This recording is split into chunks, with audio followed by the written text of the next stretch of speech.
안녕하세요. 경제 읽어주는 남자 김원석입니다. 반갑습니다. 엘니뇨의 경고가 시작된 것 같습니다. 기후 리스크가 점증되고 있고 그게 어떤 또 경제에 영향을 미칠지 그런 것들을 한번 짚어봐야 될 시점이 아닌가 생각이 됩니다. 제가 이코노미스트 커버 페이지를 굉장히 좋아하는데 많이 사용하고 있지 않습니까? 그 중에서도 가장 좋아하는 그 커버 페이지가 이겁니다. 이게 뭐를 뜻하는 걸까요? 네, 지구 온난화를 보여주고 있는 그림입니다. IPCC라는 유엔 산하의 국제 간 협의체죠. 이 IPCC에서 계속 클라이밋 체인지라는 보고서를 발간해 오고 있는데 이 6번째 평가 보고서가 발간되면서 계속 경고의 메시지를 던집니다. 지금보다 지구온도가 얼만큼 더 상승하면 우리는 다시 돌아올 수 없는 강을 건너야만 한다 라고 경고를 하고, 우리는 시뮬레이션을 돌려보니 다시 돌아올 수 없는 강을 건너게 될 것 같다 라는 매우 심각한 경고의 메시지를 던지고 있습니다. 실제 우리 지구 자체가 이렇게 녹아져 버리는 건 아닐까 하는 걱정이 들 만큼 이 기후변화라는 리스크는 정말 다른 어떤 리스크랑 비교도 안 될 만큼 그냥 급이 다른 리스크가 아닌가, 이런 생각을 많이 해보고 있습니다.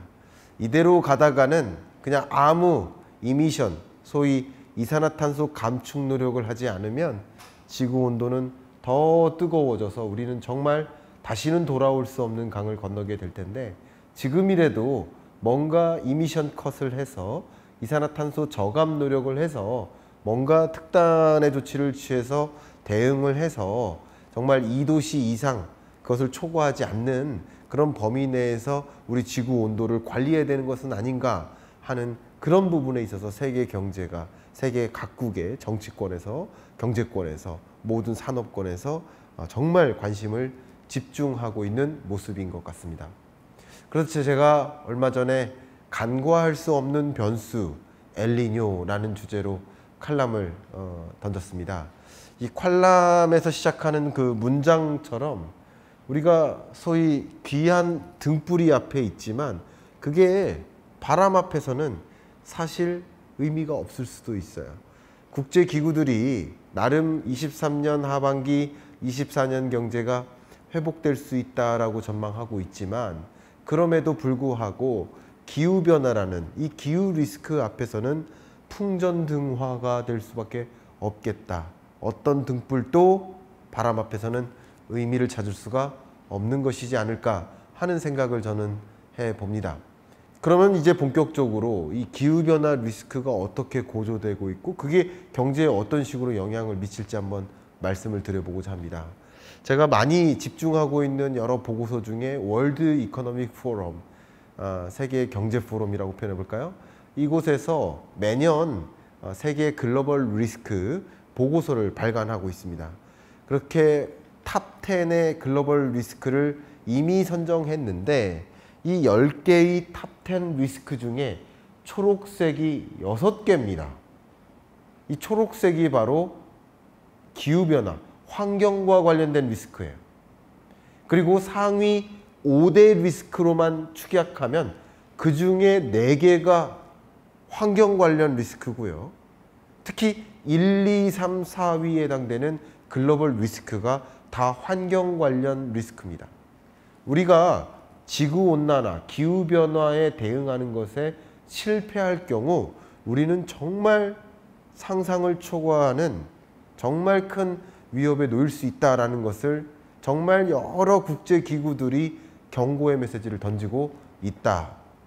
실제 방금 말씀드렸었던 IPCC에서 그 보고서를 발간했었는데, 물론 보시는 것처럼 1950년대생의 경우에는 이렇게 지구온도가 뜨거워지고 있지만 지금 시점에 70세 정도고 평균 연령 80세 정도가 되면 정말 뜨거운 그 온도를 만나지 않을 수 있겠지만, 보시는 것처럼 1980년생 혹은 2020년생은 이대로 놔뒀다가는 정말 매우 뜨거운 글로벌 워밍을 경험하고 그것에 따른 굉장히 강한 기후변화 리스크 혹은 재앙, 각종 기후 재난을 만날 수밖에 없다라는 것을 강조하고 있습니다.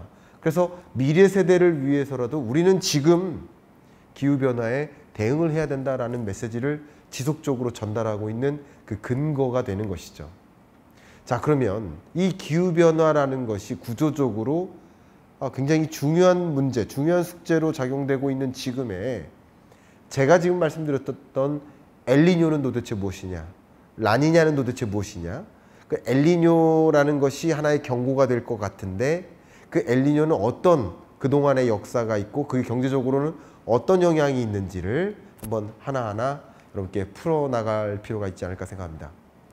이런 데이터를 제가 조사하는 과정에서 IMF 홈페이지에서 이제 기후변화 관련 데이터 센터가 하나 따로 마련됐고요. 기후변화 센터에서 제공하는 여러 데이터 중에 하나입니다. 이 데이터를 보시면, 그러니까 다른 말로 기후와 관련된 UN 국제기구가 아니라 IMF와 같은 경제기구에서도 기후에 대한, 그리고 기후 문제가 경제에 얼마나 지배적인 영향을 미칠지에 대한 관심을 굉장히 집중하고 있다는 것을 하나의 예로서 여러분께 설명드릴 수 있을 것 같아요. 특히 이게 지구 온도의 모습을 보여주는 것인데요. 적도 부근이 어떻습니까? 뜨거워 보이죠. 이 적도 부근의 온도를 가지고, 지표면 온도를 가지고 계산을 하는데 말이죠. 지금부터 그 엘니뇨가 무엇인지 말씀드려보도록 하겠습니다. 앞에 말씀드렸던 그 적도 부근 니노 3.4 이렇게 표현합니다.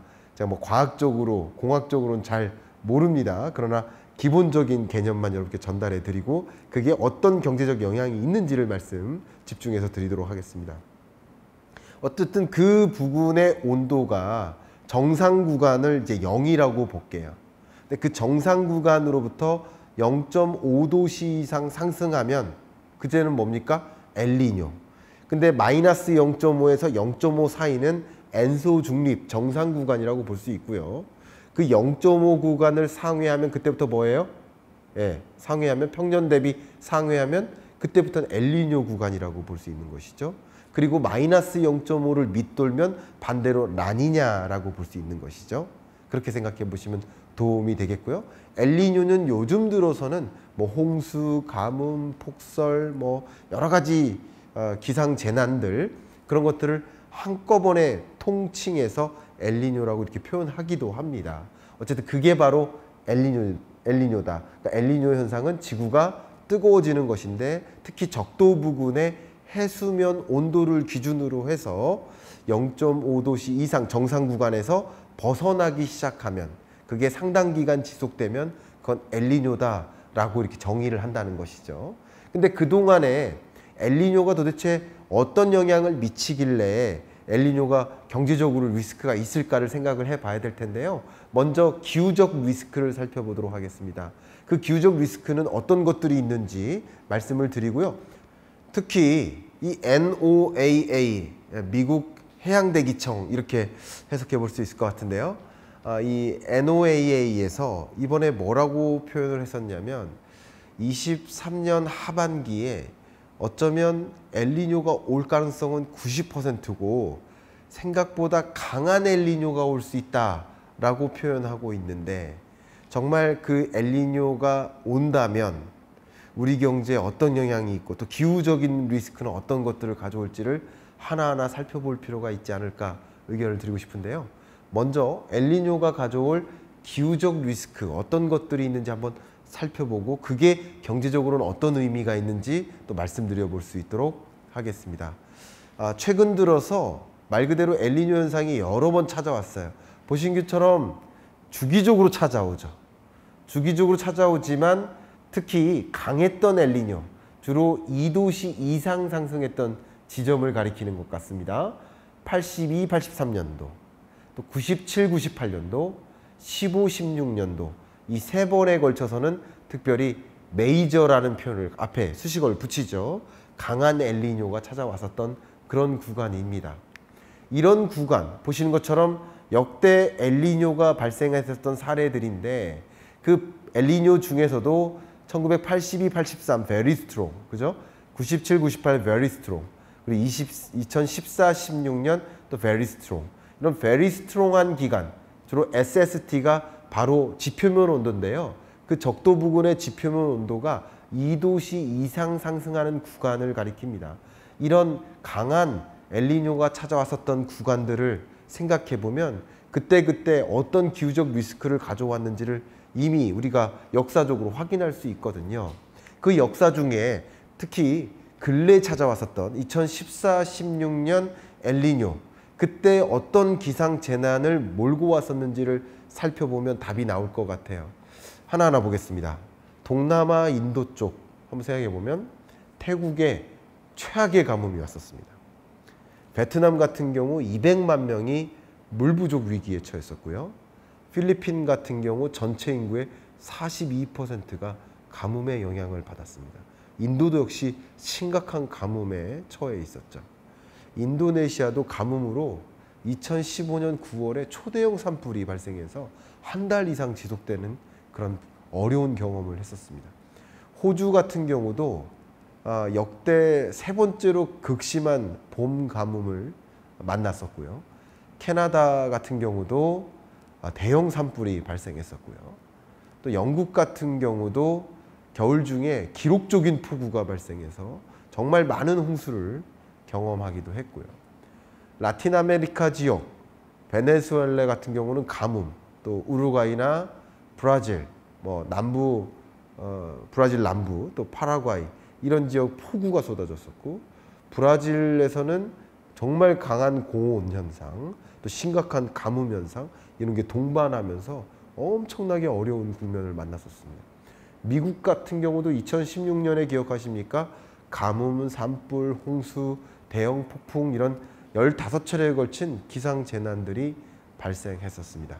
이런 것들이 다시 발생할 리스크가 있다라는 것이죠. 왜냐하면 보신 것처럼 엘니뇨 현상이 특히 very strong 하다라고 볼 수 있는 엘니뇨 현상도 2014, 16년은 유독 역대급으로 강했던 엘니뇨인데, 이런 역대급으로 강한 엘니뇨 현상이 23년 하반기에 다시 한번 찾아올 것이다 라고 여러 기상과 관련된 연구기관들이 주목하고 있는 겁니다. 그렇기 때문에 엘니뇨가 경고하고 있다라고 볼 수 있는 것이죠. 제가 다른 사회나 공학이나 자연적인 전문가가 아니니까 그런 측면에서의 여러 가지 리스크가 있겠지만, 저는 지금부터 경제적 리스크에 좀 집중을 해보도록 하겠습니다. 세계 식량 가격 지수를 먼저 보도록 하겠습니다. 22년에 세계 식량 가격 지수가 역사상 정점을 찍었어요. 물론 러시아 우크라이나 이 전쟁의 영향도 있고요. 그 밖에 그때 발생했었던 이상기후 현상들도 영향이 있었겠죠. 특히 곡물 가격 지수 같은 경우도 역사상 정점을 다시 한번 갱신했었습니다. 이때 식량 가격 지수가 치솟게 된 배경에는 물론 전쟁도 있겠지만 이상기후 현상, 가뭄이나 홍수나 메뚜기 떼가 출범해가지고 농작물을 완전히 이렇게 다 쑥대밭으로 만든다든가 그런 일들도 역시 식량, 곡물 공급량을 축소시킴으로써 식량 가격을 급등시키는 일이 발생했었던 것이죠. 근데 23년 하반기에 다시 한번 이런 엘니뇨 현상은 다른 말로 고온 현상인데, 고온 현상에는 해충이 또 급격히 늘어납니다. 그것은 농작물 수급에 굉장한 불안을 가져다 줄 수 있는 요인이 될 수밖에 없거든요. 그런 면에서 식량 가격을 다시 치솟게 만드는 변수로 작용할 수 있겠다 하는 우려가 됩니다. 근데 식량 가격뿐만 아니라 국제 유가나 철, 비철금속과 같은 다른 원자재 가격도 다시 한번 올려놓을 수 있는 요인이 됩니다. 왜냐하면 여러분 생각해 보세요. 석유를 시추하는 공간에서 대형 가뭄이 일어나거나 홍수가 일어나요. 조업이 잘 이루어질 수가 없습니다. 또 철광석이라든가 각종 미네랄, 또 비철금속을 또 캐는 여러 광산이나 광구, 에너지 광구 다 할 것 없이 산에 위치한 경우 산사태가 일어나고요. 홍수가 일어나고요. 그럼 제대로 조업이 안 돼요. 그만큼 공급량이 원활하게 공급이 일어날 수가 없어요. 그럼 식량 공급뿐만 아니라 에너지 원자재, 철, 비철금속 원자재, 이게 3대 원자재 아닙니까? 그럼 이 원자재 값이 모두 다 치솟게 될 가능성이 있겠고, 최근 들어서 물가가 다소 안정화되는 흐름, 세계적으로 그래도 정점을 향해서 2%라는 목표 물가를 향해서 정점을 찍고 목표 물가를 향해서 가고 있는 경로지만 이게 더 험난해질 수 있다는 거죠. 2%로 부합하게 가기가 어려워질 수도 있다는 것이죠. 특히 제가 강조하는 것은 실제 이 헤드라인 물가 상승률은 9.1에서 4.0%로 다소 안정화되는 추세에 있지만 지금 근원 물가는 안 잡히고 있다라는 게 핵심이지 않습니까? 근데 다른 말로 해석해 본다면 근원 물가는 안 잡히고 있고, 특히 이 근원 물가를 제외한 식료품 물가와 에너지 물가와 같은 원자재 가격 급등락에 직접적인 영향을 받는 이런 품목의 가격이 크게 떨어져서 22년 중반에 비하면 크게 떨어져서 물가가 잡히는 것처럼 보이는 것 뿐이라는 거죠. 근데 만약에 23년 하반기에 식료품 물가가 다시 치솟고 또 에너지 물가가 다시 치솟고 철, 비철금속 가격도 다시 치솟으면 근원 물가는 안 잡힌 상태에서 다시 고물가로 야기될 수 있다. 그러니까 물가 잡는 여정이 생각보다 당장 잡히지 않고 더 잡는 시점이 지연될 우려가 있다라는 것이죠. 그러면 결과적으로 엘니뇨는 이 식료품 물가뿐만 아니라 각종 원자재 가격, 그리고 말 그대로 우리가 타겟으로 하고 있는 물가 상승률의 안정화를 더 멀게 지연시키는 역할을 할 수 있다는 것이죠. 생각보다 빨리 우리가 목표하는 그 물가에 도래되지 않을 수 있다라는 것이 하나의 경제적 리스크라고 볼 수 있겠습니다. 그럼 그 경제적 리스크가 발생하면 자연스럽게 고금리는 더 유지될 수 있고요. 상당 기간 금리 인하는 더 지연될 수 있겠다. 실제 각종 기후와 여러 가지 기상재난들, 이런 리스크가 발생한 것만으로도 GDP에 있어서 약 3에서 10%만큼의 감소 효과가 있다라고 여러 연구기관들이 전망을 했거든요. 그런 결과치도 반영을 해 본다면 다소 23년 하반기에 회복되는 국면이 있을 수 있지만 엘니뇨가 정말 얼마나 강하게 닥쳐올 것인지, 혹은 엘니뇨가 오거나 안 오거나 할지, 그리고 그 엘니뇨 현상에 이 전 지구적으로 어떻게 대응을 해 나갈지, 이런 변수에 따라서 회복 국면으로 가거나 아니면 장기적으로 회복을 못하는 국면으로 갈 수도 있다라는 지대한, 우리가 23년 하반기를 관찰해야 될 굉장히 중요한 관전 포인트다라는 것을 강조하고 싶은 겁니다. 이제 엘니뇨, 그리고 엘니뇨가 영향을 미칠 그 효과, 제가 엘니뇨 나비 효과라고 표현을 해보고 싶습니다. 이것에 대해서 우리는 준비가 필요한 시점이다. 또 극단적으로 엘니뇨가 안 온다 하더라도 보시면 구조적으로 우리는 지구 온난화 현상에 놓여 있다고 볼 수 있어요. 앞에 말씀드렸던 것처럼 이 자료는 IMF 클라이밋 체인지 대시보드에서 제공하는 그 데이터 그 자체입니다. 그만큼 연구기관, 경제 관련 연구기관도 기후변화 문제를 심각하게 고려하고 있다는 또 다른 반증이 될 수 있는데, 이게 구조적으로 우리는 높은 뜨거운 온도에 놓이게는, 지표면 온도가 뜨거워지는 그런 구조적으로 달라지는 경제 영역으로 간다라고 생각해 본다면 이런 엘니뇨 현상 아니고도 기후변화에 따른 영향을 충분히 받을 수 있겠구나, 사전에 뭔가의 준비가 필요하겠구나 라는 것을 생각하게 해줍니다. 어쨌든 나름 23년 하반기 경제가 점차 회복되는 국면을 기대하기 위해서는 이런 엘니뇨와 같은 거대한 변수에 대응을 해야 될 것 같은데요. 첫 번째는 스태그플레이션의 함정에 빠지지 않도록 해야 되겠습니다. 각종 기후재난들이 일어날 수 있습니다. 장기간에 걸친 장마뿐만 아니라 홍수, 그것으로 인해서 농작물 피해, 그럼 농작물 공급이 줄어들고 그것은 적어도 일시적으로 농작물 가격이 올라요. 그럼 식료품 가격 상승에 또다시 기여를 할 수 있어요. 그러다 보면 정말 이 고물가 기조에서 헤어나지 못하고 그것이 주는 경제 압력, 하방 압력으로부터 빠져나오지 못하는 스태그플레이션 함정에 빠질 수 있습니다. 그런 측면에서 스태그플레이션 함정에 빠지지 않도록 특단의 조치가 필요한 시점이다라는 것을 강조하겠습니다. 두 번째는 자원 수급망 관리를 해야 된다. 이 말씀 드리도록 하겠습니다. 그러니까 자원 공급이 원활하지 않게 될 수 있다는 게 핵심이잖아요. 그러니까 단기적으로 스태그플레이션 함정에 빠지지 않도록 준비를 해야 되겠지만 중장기적으로도 어떻게 자원을 안정적으로 조달받을 수 있는 체제를 마련할까에 대한 고민을 해야 된다는 것을 말씀드립니다. 가장 대표적인 예가 우리나라가 쌀 이외에는 FAO, 세계식량기구에서 권장하는 재고율 수준에 못 미칩니다. FAO의 권장 재고율이 18%인데 밀은 12%, 콩은 8%, 옥수수는 7%에 불과합니다. 이미 비축량이 충분하지 않은 상태에서 자원 공급이 부족하게 되면 그 충격은 더 클 수 있죠.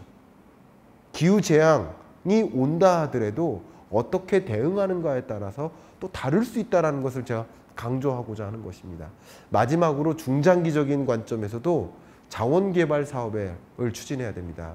우리 국내 기업들도 식료품 기업들은 식량 자원개발, 쉽게 말하면 뭐 옥수수 재배에 직접 나서야 된다는 거예요. 동남아 국가에 예를 들어서 고구마 농장을 사야 된다는 거예요. 밀을 직접 재배해야 된다는 거예요.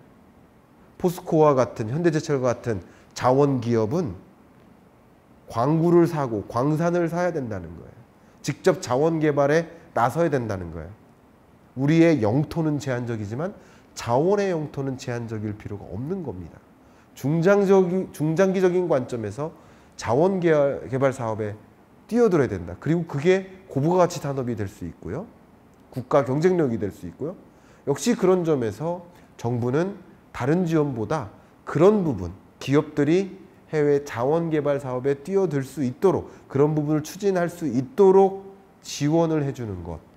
어떤 것을 해결해 줌으로써 더 자원개발 사업에 뛰어들 수 있도록 할 것인지 그런 부분들을 고민하고 그런 부분들을 해결해 주는 것이 가장 중요한 경제정책이지 않을까. 엘니뇨가 정말 올까 안 올까는 저는 모릅니다만 그렇게 세계 주요 기후 관련 기구들이 경고하고 있는 만큼 우리는 그런 위협에 미리 준비를 해야 되겠다라는 것을 여러분께 강조해 드리면서 이번 주 경제 읽어주는 남자 마무리하겠습니다. 감사합니다.